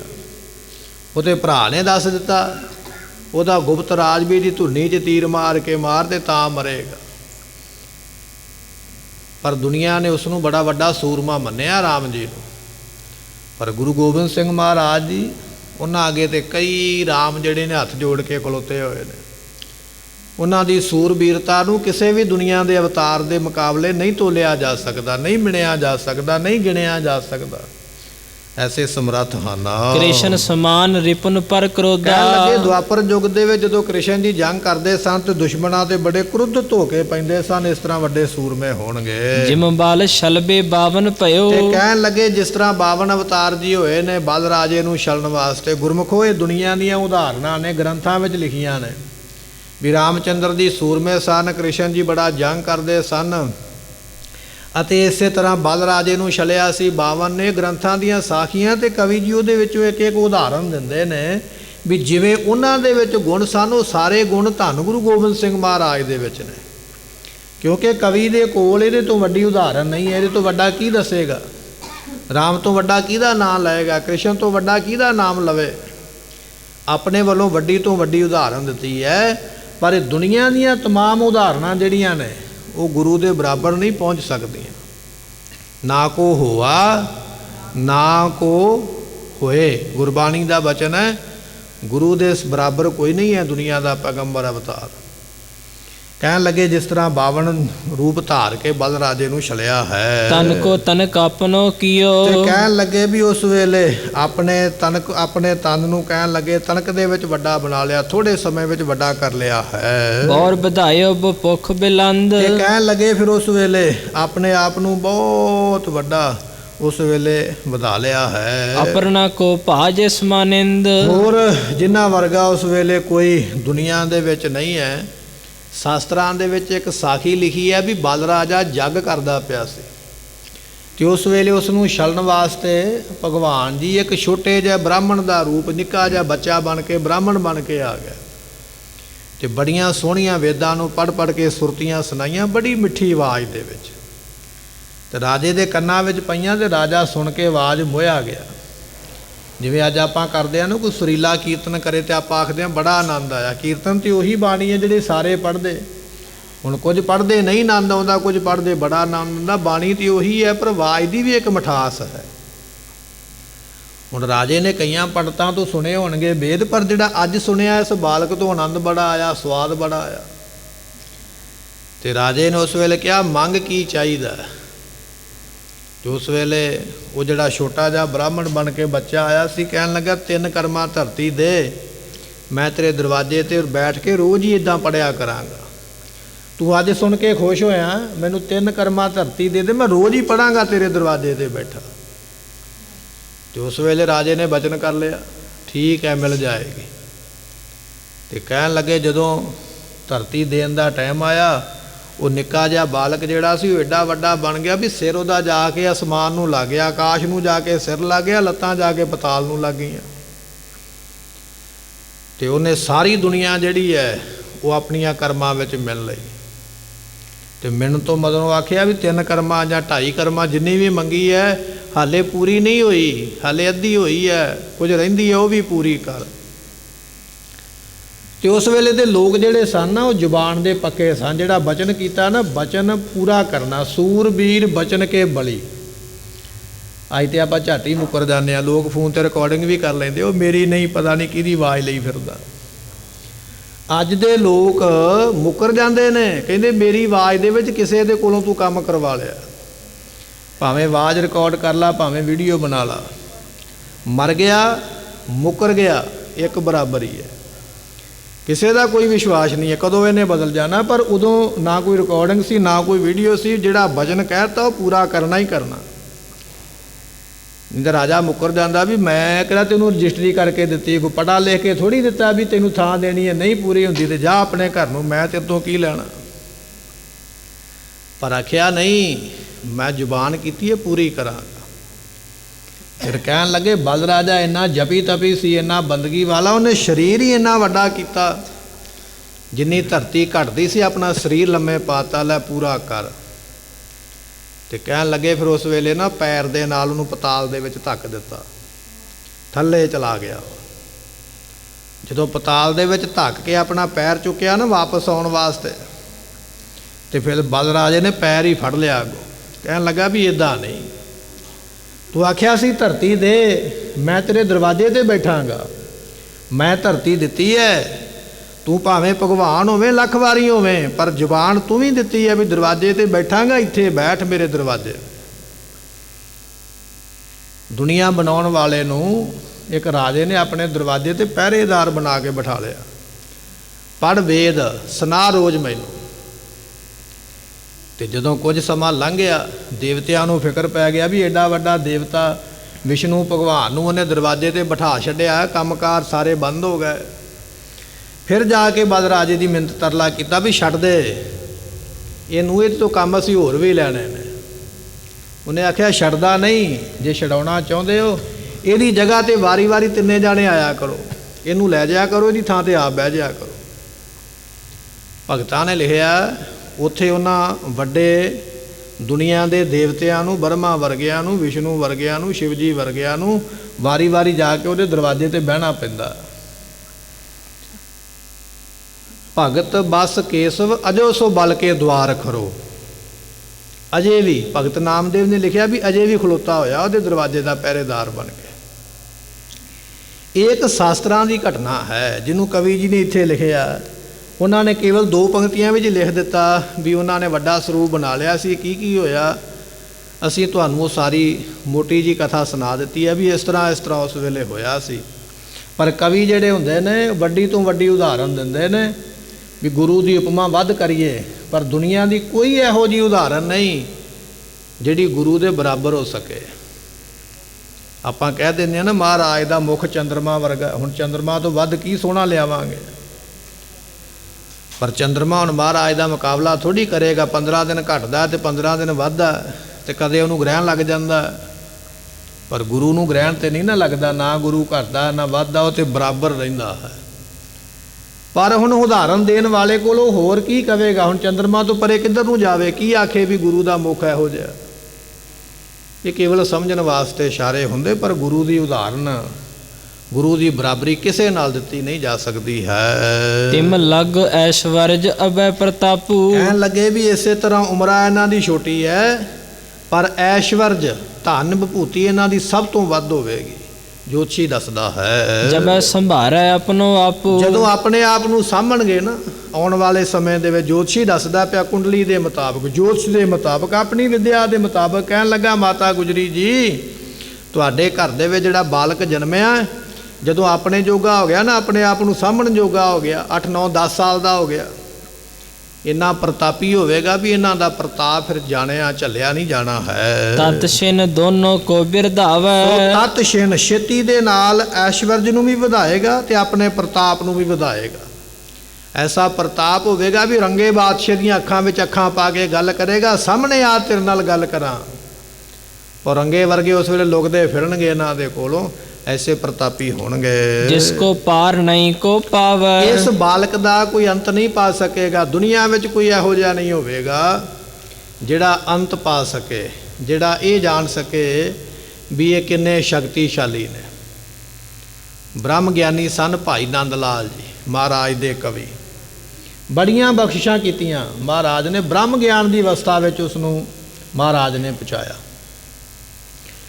ਤੇ ਕਹਿੰਦੇ ਇੱਕ ਦਿਨ ਮਨ ਵਿੱਚ ਫੁਰਨਾ ਆ ਗਿਆ ਵੀ ਮਹਾਰਾਜ ਜੀਆਂ ਦਾ ਸਰੀਰ ਕੱਦ ਜਿਹੜਾ ਛੋਟਾ ਹੈ, ਤੇ ਮੈਂ ਗ੍ਰੰਥਾਂ ਵਿੱਚ ਇਹ ਗੱਲ ਪੜ੍ਹੀ ਹੈ ਵੀ ਜਿਹੜਾ ਭਗਵਾਨ ਹੁੰਦਾ, ਅਵਤਾਰ ਹੁੰਦਾ, 3 ਲੋਕਾਂ ਦਾ ਭਾਰ ਉਹਦੇ ਤੇ ਹੁੰਦਾ, ਪਰ ਇਹਨਾਂ ਦਾ ਸਰੀਰ ਤੇ ਛੋਟਾ। ਬੈਠਿਆਂ ਕਿਤੇ ਮਨ ਵਿੱਚ ਫੁਰਨਾ ਆ ਗਿਆ, ਮਹਾਰਾਜ ਜਾਣ ਗਏ।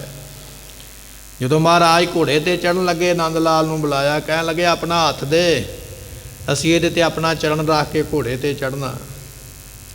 ਜਦੋਂ ਆਪਣਾ ਹੱਥ ਅੱਗੇ ਵਧਾਇਆ, ਆਪਣਾ ਚਰਨ ਰੱਖਿਆ, ਤੇ ਫਿਰ ਪਤਾ ਲੱਗਿਆ ਵੀ ਇਹ ਕਿੰਨੇ ਭਾਰੀ ਨੇ। ਫਿਰ ਮਨੋਂ ਅਰਦਾਸ ਕੀਤੀ, ਮਹਾਰਾਜ ਗਲਤੀ ਹੋ ਗਈ, ਮੈਂ ਸ਼ੰਕਾ ਕਰ ਬੈਠਾ, ਮੈਂ ਨਹੀਂ ਇਹ ਚੁੱਕ ਸਕਦਾ ਜਿਹੜਾ ਤੁਸੀਂ ਚੁੱਕਿਆ ਹੋਇਆ। ਸੋ ਇਹ ਉਦਾਹਰਨਾਂ ਨੇ ਇਤਿਹਾਸ ਵਿੱਚ ਆਉਂਦੀਆਂ ਨੇ। ਕਹਿਣ ਲੱਗੇ ਭਾਈ ਇਹਨਾਂ ਦਾ ਕੋਈ ਪਾਰ ਨਹੀਂ ਪਾ ਸਕੇਗਾ। ਬ੍ਰਹਮ ਗਿਆਨੀ ਵੀ ਇਹਨਾਂ ਦੇ ਅੱਗੇ ਨਮਸਕਾਰਾਂ ਹੀ ਕਰਿਆ ਕਰਨਗੇ, ਇਹਨਾਂ ਦਾ ਅੰਤ ਕੋਈ ਨਹੀਂ ਪਾ ਸਕਦਾ ਹੈ। ਇਤਿਆਦਿਕ ਸ਼ੁਭ ਗੁਣ ਸਮੁਦਾਏ। ਕਈ ਗੁਣ ਨੇ ਇਹਨਾਂ ਦੇ ਵਿੱਚ ਜਿਹੜੇ ਮੈਂ ਆਪਣੀ ਜੋਤਿਸ਼ ਵਿਦਿਆ ਦੇ ਮੁਤਾਬਕ ਤੁਹਾਨੂੰ ਦੱਸੇ ਹਨ। ਗਿਣਤੀ ਕਰ ਜੋਤਸ਼ੀ ਬਤਾਏ। ਇਸ ਤਰ੍ਹਾਂ ਜੋਤਸ਼ੀ ਜਿਹੜਾ ਬੈਠਾ ਹੋਇਆ ਗਿਣ ਕੇ ਦੱਸਦਾ ਪਿਆ, ਆ ਵੀ ਗੁਣ ਹੈ, ਆ ਵੀ ਗੁਣ ਹੈ, ਆ ਵੀ ਗੁਣ ਹੈ, ਆ ਵੀ ਗੁਣ ਹੈ, ਦੱਸੀ ਜਾ ਰਿਹਾ ਹੈ। ਬਹੁ ਤਨ ਸਾਦਰ ਦੀਨ ਸਮਾਤਾ। ਮਾਤਾ ਜੀ ਖੁਸ਼ ਹੋ ਗਏ ਵੀ ਮੇਰੇ ਪੋਤਰੇ ਵਿੱਚ ਇੰਨੇ ਗੁਣ ਨੇ। ਤੇ ਫਿਰ ਉਹਨੂੰ ਪੁੱਛਿਆ ਵੀ ਜੋਤਸ਼ੀ ਤੇ ਦੱਸ ਵੀ ਤੈਨੂੰ ਧਨ ਕਿੰਨਾ ਕੁ ਦਈਏ। ਉਹਨੇ ਵੱਡੀ ਸਾਰੀ ਝੋਲੀ ਖੋਲੀ, ਕਹਿਣ ਲੱਗਾ ਮਾਤਾ ਜੀ ਪਾ ਦਿਓ ਜਿੰਨਾ ਪਾ ਸਕਦੇ।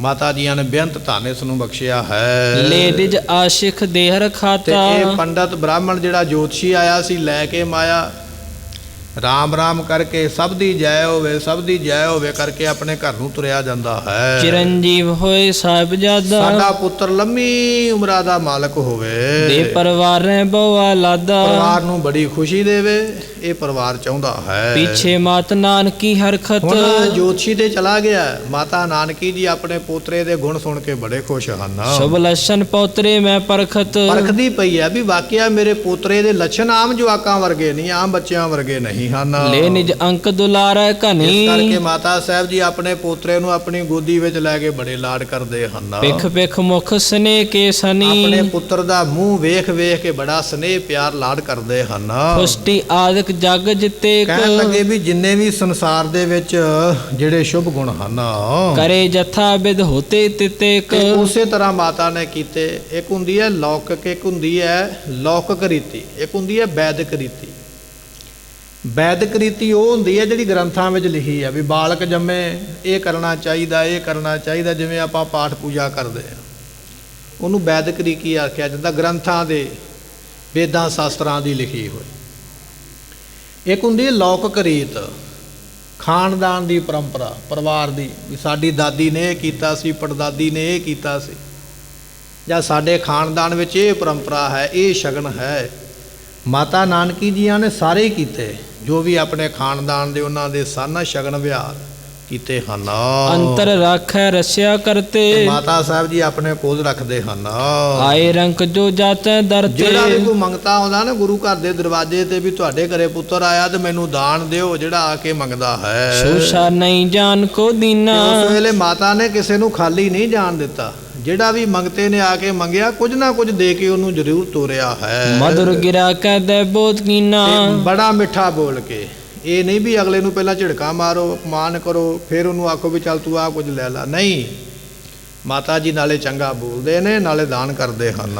ਪੁਰ ਮੈਂ ਜਸ ਪਸਰਿਓ ਜੈ ਇਸ ਕਹਾਂ ਤਰ੍ਹਾਂ ਜਿੱਥੇ ਕਿੱਥੇ ਸਾਰੇ ਪਟਨੇ ਵਿੱਚ ਗੁਰੂ ਪਰਿਵਾਰ ਦਾ ਜਸ ਫੈਲ ਗਿਆ ਹੈ। ਦਾਨ ਭਇਓ ਗੁਰ ਕਰਤੇ ਕਿਉਂਕਿ ਮਹਾ ਗੁਰੂ ਘਰ ਦੇ ਵੱਲੋਂ ਬੜਾ ਬੜਾ ਦਾਨ, ਇੰਨਾ ਦਾਨ ਵੰਡਿਆ ਗਿਆ ਜਿਹੜਾ ਕਦੇ ਕਿਸੇ ਨੇ ਨਹੀਂ ਵੰਡਿਆ ਹੈ। ਬੈ ਸ਼੍ਰੀ ਤੇਗ ਬਹਾਦਰ ਗੁਰੂ ਜੋਈ ਤੇਗ ਬਹਾਦਰ ਪਾਤਸ਼ਾਹ ਜਿਹੜੇ ਹਨ, ਬੜੀ ਭਈ ਸੁਤ ਭਇਓ ਨ ਕੋਈ। ਕਿਉਂਕਿ ਮਹਾਰਾਜ ਦੀ ਉਮਰ ਬੜੀ ਵੱਡੀ ਹੋ ਗਈ ਸੀ। ਜਦੋਂ 10ਵੇਂ ਪਾਤਸ਼ਾਹ ਦਾ ਅਵਤਾਰ ਹੋਇਆ ਨਾ ਉਸ ਵੇਲੇ ਗੁਰੂ ਪਾਤਸ਼ਾਹ ਦੀ ਉਮਰ ਕਾਫੀ ਵੱਡੀ ਸੀ। ਗੁਰੂ ਤੇਗ ਬਹਾਦਰ ਮਹਾਰਾਜ ਸਾਹਿਬ ਜੀਆਂ ਦੀ ਬੜੀ ਵੱਡੀ ਉਮਰ 'ਚ ਜਾ ਕੇ ਪੁੱਤਰ ਦੀ ਪ੍ਰਾਪਤੀ ਹੋਈ ਹੈ। ਅਤ ਚਾਹਤ ਕੈ ਉਪਜਿਓ ਨੰਦਨ ਇਸ ਕਰਕੇ ਸਾਰੇ ਪਰਿਵਾਰ ਦੇ ਮਨ ਵਿੱਚ ਬੜੀ ਖੁਸ਼ੀ ਹੈ, ਬੜੀ ਖੁਸ਼ੀ ਹੈ ਵੀ ਸਾਡੇ ਘਰ ਵਿੱਚ ਪੁੱਤਰ ਪੈਦਾ ਹੋਇਆ ਹੈ। ਸਭ ਪਰਿਵਾਰ ਕਰੈ ਤੇ ਅਭਿਨੰਦਨ ਸਾਰਾ ਪਰਿਵਾਰ ਨਮਸਕਾਰ ਕਰਦਾ ਨਾਲੇ ਖੁਸ਼ੀ ਆਨੰਦ ਕਰਦਾ ਹੈ। ਇੱਕ ਦਿਨ ਮਾਤ ਨਾਨਕੀ ਗਿਨੀ ਕਹਿਣ ਲੱਗੇ ਇੱਕ ਦਿਨ ਕੀ ਹੋਇਆ, ਨਵੀਂ ਗੱਲ ਕਹਿਣ ਲੱਗੇ ਵੀ ਮਾਤਾ ਨਾਨਕੀ ਜੀ ਇੱਕ ਦਿਨ ਸਾਥ ਕਿਰਪਾਲ ਵਾਰਤਾ ਭਨੀ ਆਪਣੇ ਕਹਿਣ ਲੱਗੇ ਵੀ ਕਿਰਪਾਲ ਚੰਦ ਜਿਹੜੇ ਮਾਮਾ ਜੀ ਸਨ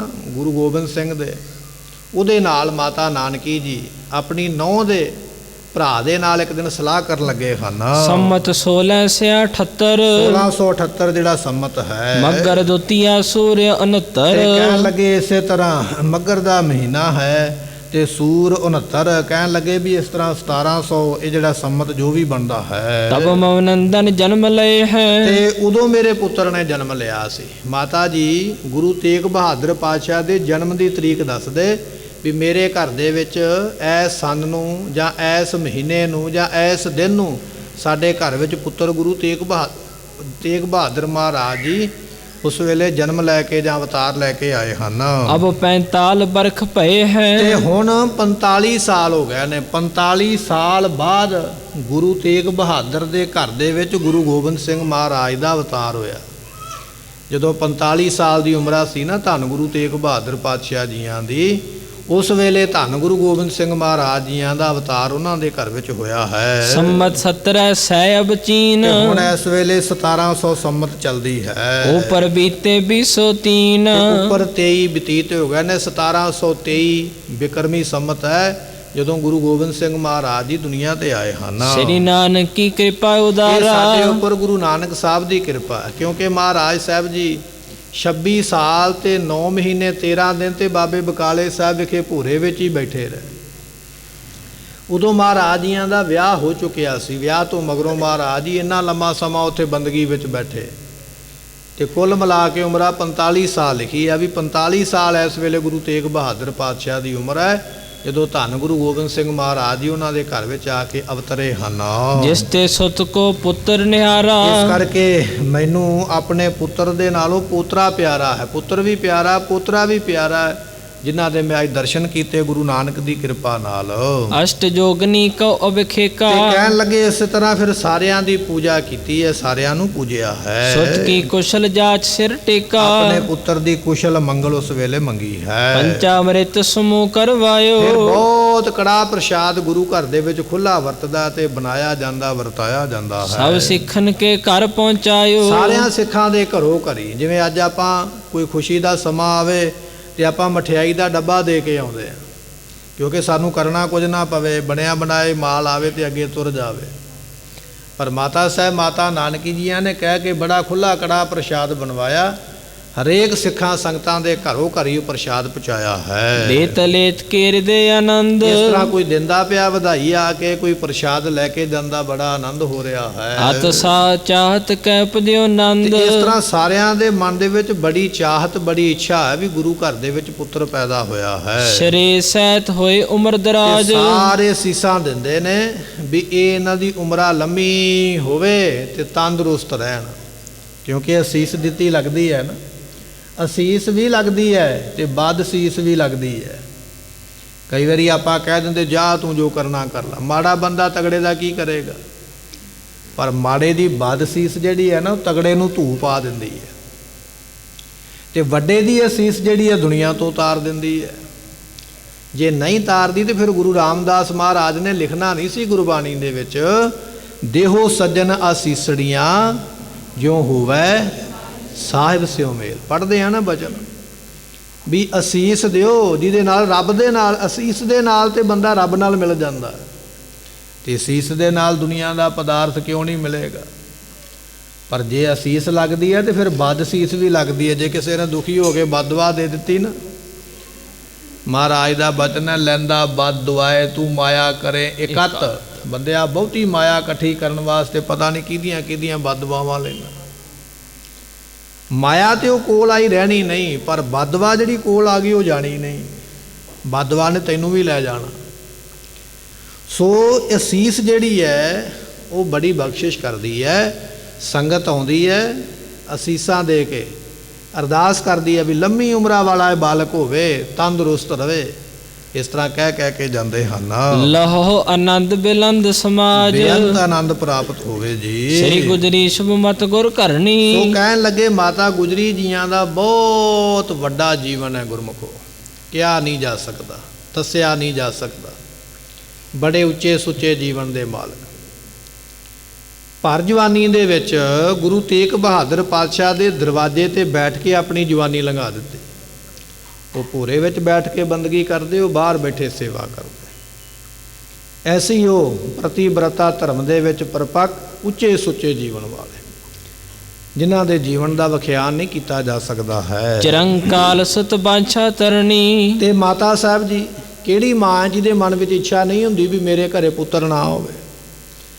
ਹੁਣ ਮਾਤਾ ਗੁਜਰੀ ਜੀਆਂ ਦੇ ਵਿਆਹ ਨੂੰ ਕਈ ਸਾਲ ਹੋ ਗਏ, ਇੱਛਾ ਤੇ ਸੀ ਨਾ ਮਨ ਦੇ ਵਿੱਚ ਵੀ ਮੇਰੀ ਕੁੱਖ ਨੂੰ ਵੀ ਭਾਗ ਲੱਗੇ, ਮੇਰੇ ਘਰ ਵਿੱਚ ਵੀ ਪੁੱਤਰ ਆਏ, ਤੇ ਬੜੇ ਲੰਮੇ ਸਮੇਂ ਤੋਂ ਇੱਛਾ ਸੀ, ਅੱਜ ਉਹ ਪੂਰੀ ਹੋਈ ਹੈ। ਸ੍ਰੀ ਪਰਮੇਸ਼ਰ ਪੂਰਨ ਕਰੀ। ਗੁਰੂ ਨਾਨਕ ਦੇਵ ਪਾਤਸ਼ਾਹ ਨੇ ਅੱਜ ਉਹ ਇੱਛਾ ਪੂਰੀ ਕੀਤੀ ਹੈ। ਵਿੱਚ ਪਰਦੇਸ ਆਏ ਪੁਰਥਿਰੀ। ਤੇ ਅਸੀਂ ਪ੍ਰਦੇਸ਼ ਵਿੱਚ ਆਏ ਹਾਂ। ਕਿੱਥੇ ਸਾਡਾ ਘਰ ਆਨੰਦਪੁਰ, ਕਿੱਥੇ ਅਸੀਂ ਪਟਨਾ ਸਾਹਿਬ ਪਰਮੇਸ਼ਰ ਦੇਣ ਲੱਗਾ ਹੈ। ਉਹਨੇ ਦੇਸ਼ ਤੇ ਵਿਦੇਸ਼ ਨਹੀਂ ਵੇਖਿਆ, ਇੱਥੇ ਆ ਕੇ ਭਾਗ ਲਾ ਦਿੱਤੇ ਹਨ। ਭਈ ਪਰਸੂਤ ਸਪੂਤ ਨਿਹਾਰਾ। ਤੇ ਇਸ ਤਰ੍ਹਾਂ ਅਸੀਂ ਆਪਣੇ ਪੋਤਰੇ ਦੇ ਦਰਸ਼ਨ ਕੀਤੇ। ਜਾਂ ਅੱਜ ਕਈ ਵਾਰੀ ਵਿਚਾਰ ਚੱਲ ਪੈਂਦੀ ਹੈ ਨਾ, ਥਾਂ ਬਦਲ ਕੇ ਵੇਖ ਲਓ, ਵੀ ਥਾਂ ਬਦਲਿਆ ਲੋਕ ਕਹਿੰਦੇ ਫਰਕ ਪੈਂਦਾ। ਮਾਤਾ ਨਾਨਕੀ ਜੀ ਉਹ ਵਿਚਾਰ ਕਰਦੇ ਪਏ ਵੀ ਅਸੀਂ ਦੂਰੋਂ ਚੱਲ ਕੇ ਇੱਥੇ ਆਏ ਹਾਂ ਤੇ ਸਾਨੂੰ ਇੱਥੇ ਆ ਕੇ ਦਾਤ ਪ੍ਰਾਪਤ ਹੋਈ ਹੈ। ਚਿਰਜੀਵ ਸਤਿਗੁਰੂ ਕੁਮਾਰਾ। ਸਤਿਗੁਰਾਂ ਦੇ ਪੁੱਤਰ ਗੁਰੂ ਗੋਬਿੰਦ ਸਿੰਘ ਮਹਾਰਾਜ, ਅਜੇ ਨਾਮਕਰਨ ਨਹੀਂ ਹੋਇਆ ਤੇ ਸੰਗਤਾਂ ਸੀਸ ਦਿੰਦੀਆਂ ਨੇ, ਲੰਮੀ ਉਮਰਾਂ ਦਾ ਇਹ ਰਾਜਕੁਮਾਰ ਹੋਵੇ। ਦੇਖ ਬਿਲੋਚਨ ਕੋ ਸੇ ਆਤੀ। ਤੇ ਕਹਿੰਦੇ ਵੀ